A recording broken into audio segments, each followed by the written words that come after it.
Donc voilà, donc moi je vais vous faire les RPC sur la contraception qui ont été, ça va venir, qui ont été relativement denses cette année. Et c'est simple, hein, si vous êtes un gynécologue aguerri, comme certains d'entre nous qui connaissaient tout sur les hormones, vous pouvez aller direct au wine and cheese, parce que Janine était sortie complètement dépitée en disant « j'ai rien appris ». Après, ça dépend d'où on se place. Quoi de neuf quand on est effectivement plus aguerri, rien de neuf. Pour les plus jeunes, nos petits collègues là, de la deuxième partie de salle qui sont tous encore enthousiastes et tout, peut-être qu'ils apprendront quelque chose quand même. Alors, bon, ces recommandations étaient hyper denses, mais elles ont le mérite de cadrer que c'était les premières recommandations globales sur la contraception du collège. 12 points, un petit peu tous répartis de façon pas tellement logique. Et donc, on va focaliser sur les points que j'ai mis en jaune, qui me paraissaient plus importants, les interactions, les contraceptions à situation à risque et les bénéfices additionnels et futurs de la contraception. Par contre, il n'y a pas eu de recommandation pour la contraception définitive, ni pour la contraception progestative macrodosée dont on a parlé tout à l'heure. Le fameux tableau que vous connaissez tous, donc pour les internes, donc à partir de niveaux de preuves scientifiques en fonction de la littérature, on peut établir des recommandations qui sont classées en grade A, B ou C. Alors juste, je ne vais pas dire tout ce que j'ai écrit sur toutes les diapos, parce qu'initialement j'étais censée avoir 30 minutes ou 20 minutes. Donc simplement, bien sûr, l'accent est mis dans tous les textes sur l'information de la patiente, et il faudrait qu'on leur explique la différence entre l'efficacité théorique de la contraception et pratique, et le risque d'échec qui augmente avec le temps, avec la mauvaise observance, la mauvaise utilisation, ainsi que de leur parler de contraception d'urgence. Il y a un petit alinéa qui dit qu'il est recommandé de proposer l'ensemble des contraceptifs à une femme présentant une obésité. Donc il ne faut pas leur contre-indiquer forcément les contraceptions œstroprogestatives, même si elles n'ont bien sûr aucun autre facteur de risque, et leur faciliter l'accès à la contraception sous le postulat qu'un risque cardiovasculaire et thromboembolique est quand même moindre avec une contraception que pour une grossesse. Qu'est-ce qui se passe là? Je ne sais pas, il y a des choses bizarres. Il me manque des diapos. 7, 8... Bon, écoutez, on va adapter. Donc là, ça doit être les interactions médicamenteuses. Et donc, vous savez qu'il faut faire attention avec les interactions médicamenteuses au niveau de la contraception. Et il est dit qu'il faut qu'on explique à la patiente, si je me rappelle bien, qu'elle signale, parce qu'elles souvent, elles omettent de parler de pilules. Et donc, il faut leur signaler qu'elles signalent toute prise, même de phytothérapie, même de thérapeutiques alternatives. Et donc, effectivement, faire attention à des molécules qui sont inductrices enzymatives, donc qui vont diminuer l'efficacité de la contraception, comme les antiépileptiques, certains antituberculaux, ou qui vont même diminuer l'efficacité du médicament, le millepertuis ou des anticancéreux. Donc, en cas de traitement court, on propose d'instaurer une contraception additionnelle de type mécanique pendant tout le traitement et le cycle suivant. En cas de traitement long par ces thérapeutiques, on propose une méthode contraceptive non hormonale. Et on conseille aussi aux médecins de se référer à l'ANSM qui a édité en 2018 un long postulat. Enfin, vous voyez toutes les interactions possibles, puisque à l'heure actuelle, vous voyez bien qu'en consultation, souvent les oncologues vous adressent des patientes parce qu'il y a beaucoup de médicaments, notamment anticancéreux, qui ont des interactions avec les contraceptifs.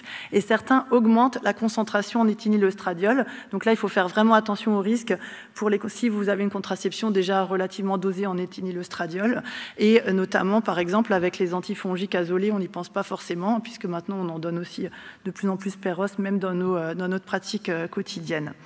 Et il y a certains médicaments dont il faut adapter la posologie, la lamotrigine par exemple, mais il y en a d'autres. Là, une patiente qui a un cancer du poumon m'a été adressée à 40 ans, et il y a des nouveaux médicaments, soit des immunomodulateurs, soit des inhibiteurs des tyrosine kinase, et donc les cancérologues sont obligés d'adapter le traitement en fonction de la posologie, disons que la pilule interfère sur la concentration du médicament.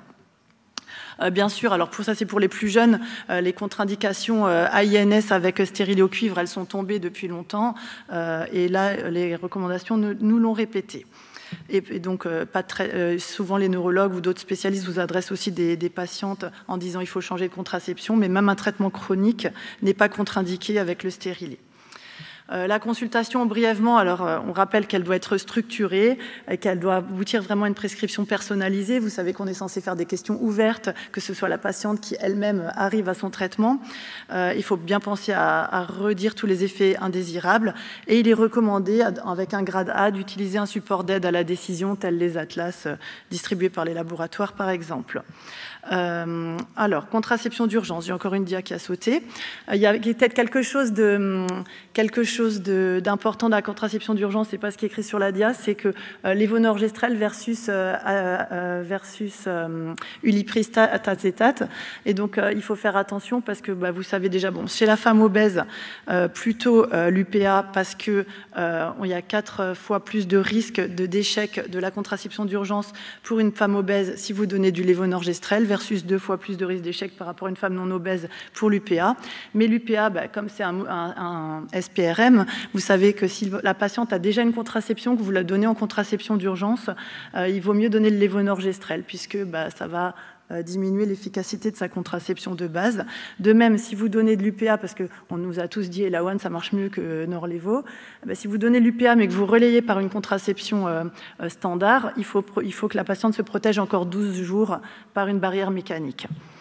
En cas de cardiopathie sévère et que vous avez besoin d'une contraception d'urgence, on vous dira qu'il vaut mieux mettre un stérilet et que c'est moins dangereux, même le risque infectieux du stérilet par rapport à une grossesse chez ces patientes-là. Donc le dispositif intra-utérin, Manu hier avait déjà bien développé le sujet avec la recommandation qu'il n'était pas recommandé de retirer d'emblée la contraception intra-utérine en cas de survenue d'une IST ou d'une infection génitale haute. Je ne reviens pas dessus. La grossesse sur stérilet, donc quand on sait des fois, on se pose la question est-ce qu'on retire le DIU ou pas. Alors là, bien sûr, il est recommandé de retirer le DIU si les fils sont accessibles avec un grade C, bien sûr après avoir éliminé une grossesse extra-utérine. Pour l'actinomycose, alors je pense que de tous c'était rentré dans vos pratiques que chez une patiente asymptomatique, on ne fait pas d'exploration complémentaire, on ne retire pas de façon anticipée le stérilet et on ne fait plus de traitement antibiotique, alors que c'est vrai qu'à l'époque, il y avait les trois solutions étaient possibles. Et là, avec un grade B, actinomycose, finalement, on traite par le mépris. Le risque vasculaire, c'est sans doute la partie la plus importante. Donc vous savez que les risques de maladies veineuses thromboemboliques sont augmentés d'un facteur de 3 à 6 avec un niveau de preuve 1 pour les œstroprogestatifs et que cet effet est majoré la première année. Ça s'appelle l'effet starter.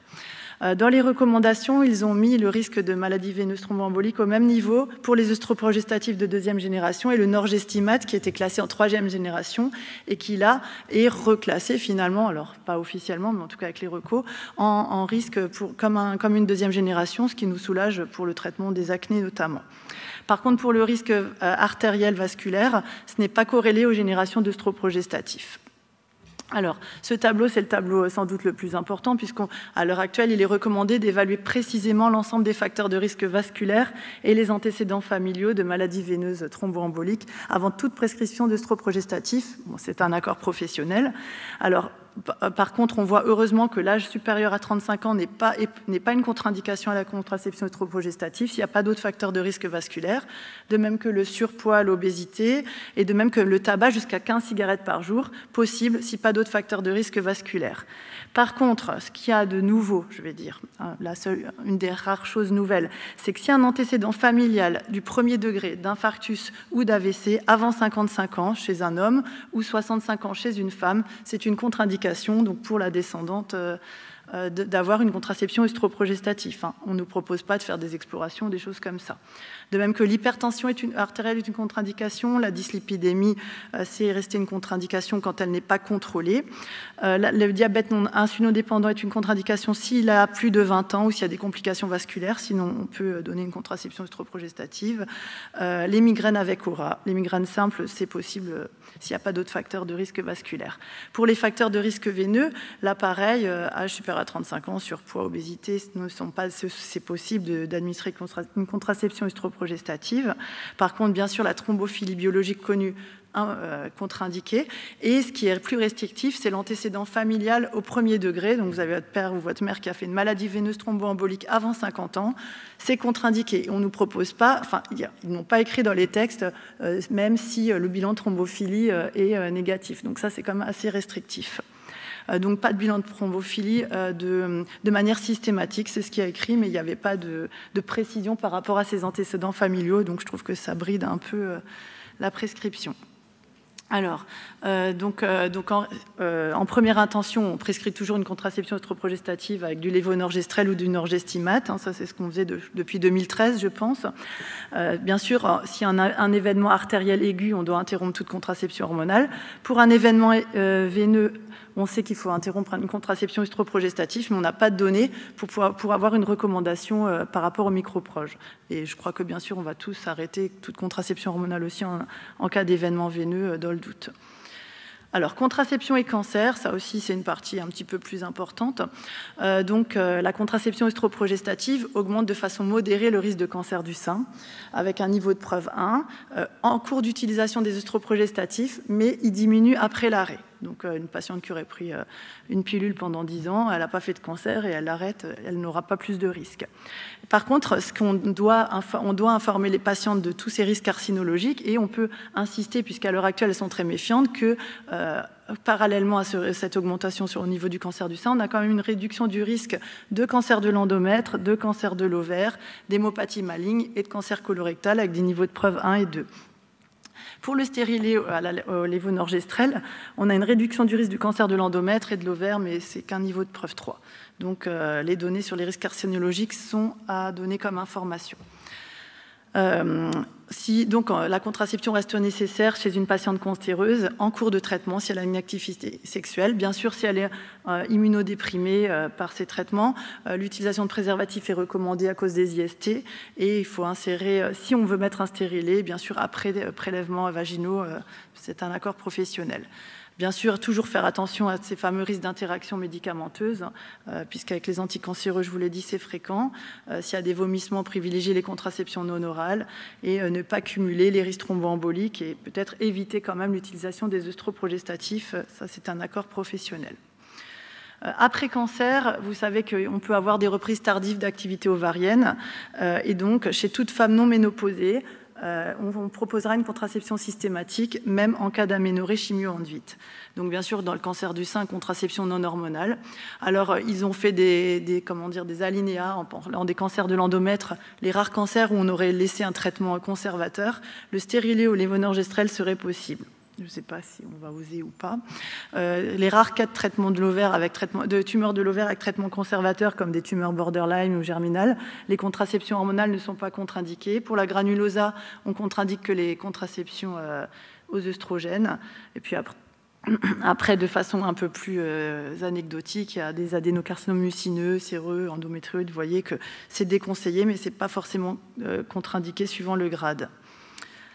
Là, c'est quelque chose d'important, c'est qu'une patiente mutée BRCA1, BRCA2, une contraception œstroprogestative ou progestative peut être proposée s'il n'y a pas de cancer du sein.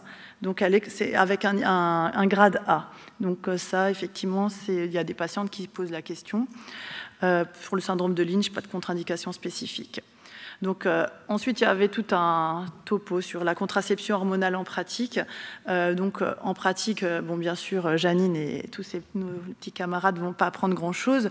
Simplement, ils ont redéfini le quick start. Vous savez qu'on peut, depuis quelques années, on instaure des contraceptions hormonales à tout moment du cycle avec une méthode contraceptive barrière complémentaire. Alors, au moins, là, on a une notion de jour. Ce n'était pas toujours très clair. Là, il dit 7 jours de méthode barrière après le quick start avec un niveau grade A, en informant la patiente qu'il y a un risque de métrorragie sur la première plaquette.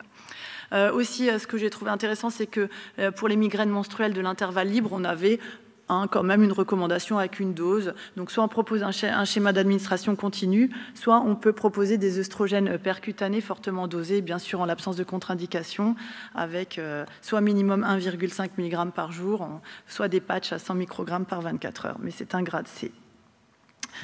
Chez l'adolescence, il y avait juste une petite remarque, mais c'est un niveau de preuve 4, que peut-être la prescription d'une pilule fortement dosée à 30 gamma serait plus importante pour assurer une meilleure couverture si elle oublie, surtout chez les patientes jeunes, et que ça maintiendrait peut-être mieux la minéralisation osseuse. Bon, niveau de preuve 4, soit.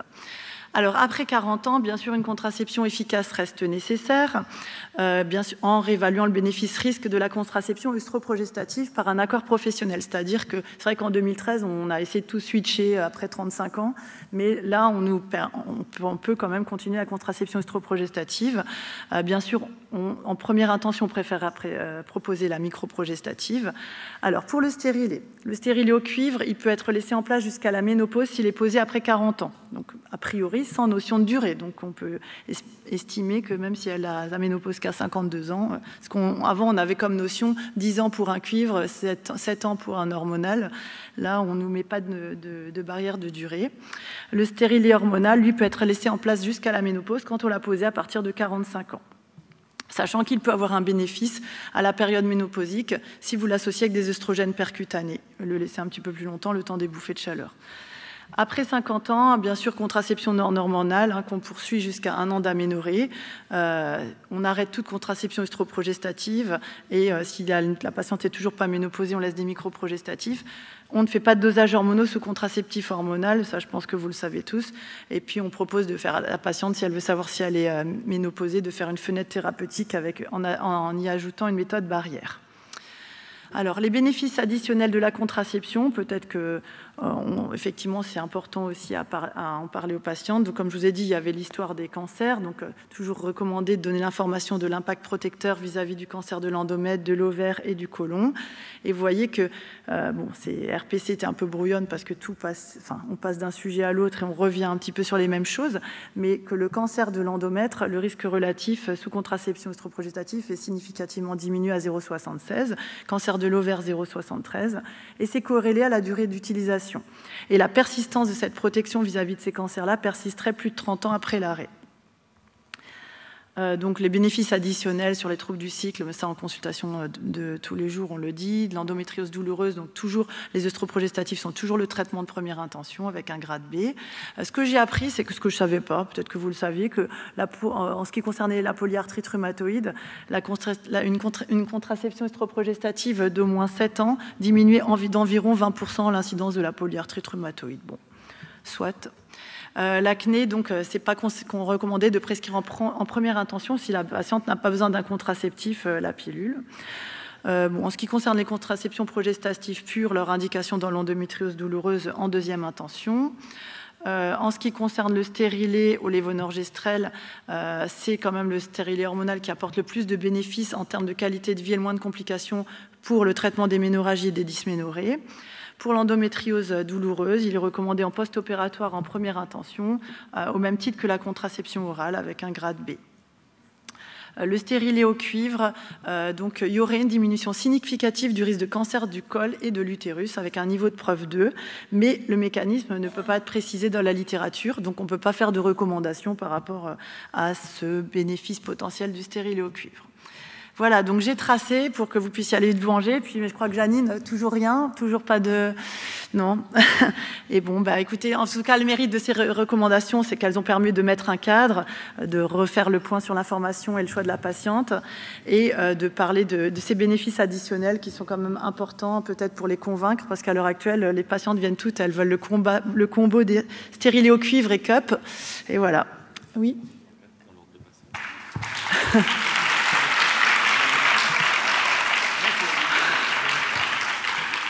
Merci Gabrielle. J'étais devant Janine, elle a dit j'ai rien appris. Bah oui, je savais bien. Mais Janine, elle est trop forte. J'ai juste un mot sur les thromboses en fait. Ouais. Moi j'avais travaillé sur thrombose et AMP et très clairement ceux qui font de l'hémostase, ils te disent que de toute façon, à partir du moment où tu as un antécédent familial de premier degré, comme on connaît juste la face émergée de l'iceberg, les anomalies de la thrombophilie, c'est pas parce que ton bilan est normal que la patiente n'a pas de risque. Donc c'est pour ça que ça ne sert à rien de faire le bilan, parce qu'il faut considérer ces femmes à risque. Ouais, mais moi je me posais juste une question. Quand tu as une patiente, mais bon, j'ai pas trouvé la réponse, on est dans la littérature et j'ai pas demandé à Feujas ou autre. Quand tu as une patiente où la mère a fait un épisode thromboembolique avant 50 ans, mais tu as identifié sa mutation, c'est pas pareil. Et que tu vois que la fille, elle l'a pas. Alors, est-ce qu'il peut y avoir des mutations, je sais bien, associées ou des combinées ou autres, mais... Ça, je suis d'accord.